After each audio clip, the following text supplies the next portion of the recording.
Hi friends, പുതിയൊരു എപ്പിസോഡിലേക്ക് എല്ലാവർക്കും സ്വാഗതം. ഇന്ന് ഞാൻ തയ്യാറാക്കാൻ പോണത് വെജിറ്റബിൾ പുലാവാണ്.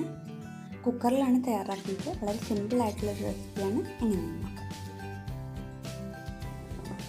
ആദ്യം കുക്കറിലേക്ക് കുറച്ച് ഓയിൽ ഒഴിച്ചു കൊടുക്കുക. ഇനി അതിലേക്ക് ഒരു ചെറിയ പീസ് കറുകപ്പട്ട, 2 കരയാമ്പു, 1 ഏലക്ക, കുറച്ച് കുരുമുളക്, ഒരു 3-4 വെളുത്തുള്ളി,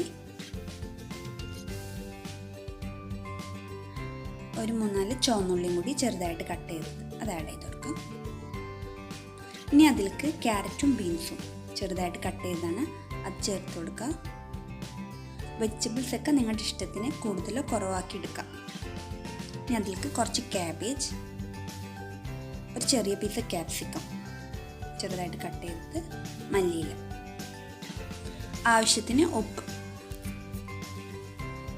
എന്നിട്ട് നന്നായിട്ട് വഴറ്റിയെടുക്കണം.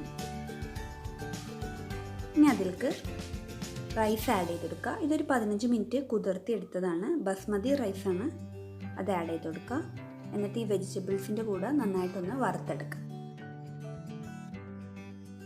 4 കപ്പ് റൈസാണ് ഞാൻ എടുത്തിരിക്കുന്നത്.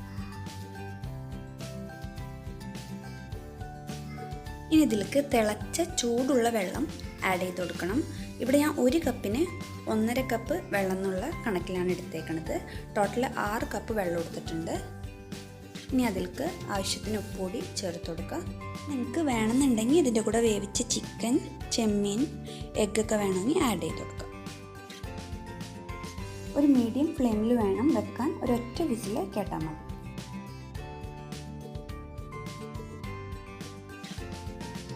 ഇതിപ്പോൾ ഒരു വിസിൽ കേട്ടപ്പോൾ ഞാൻ സ്റ്റൗ ഓഫ് ചെയ്ത് ഇപ്പോൾ പ്രഷറൊക്കെ പോയിട്ടുണ്ട്. ഞാൻ തുറന്ന് നോക്കാം. ഒരു ഫോർക്ക് വെച്ചിട്ട് ജസ്റ്റ് ഒന്ന് ഇളക്കി കൊടുക്കാം. നമ്മുടെ വെജിറ്റബിൾ പുലാവ് ഇപ്പോൾ റെഡി ആയിട്ടുണ്ട്. ഇതൊരു സെർവിങ് ഡിഷിലേക്ക് മാറ്റാം.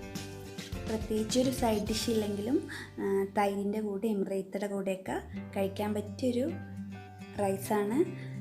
ഉണ്ടാക്കാൻ വളരെ എളുപ്പമാണ്. അതേപോലെ തന്നെ കുട്ടികൾക്കും മുതിർന്നവർക്കൊക്കെ ഇഷ്ടപ്പെടും. എല്ലാവരും ട്രൈ ചെയ്ത് നോക്കണം. ഈ വീഡിയോ ഇഷ്ടപ്പെട്ടെങ്കിൽ ലൈക്ക് ചെയ്യുക, ഷെയർ ചെയ്യുക, ഈ ചാനൽ സബ്സ്ക്രൈബ് ചെയ്യുക. Thanks for watching.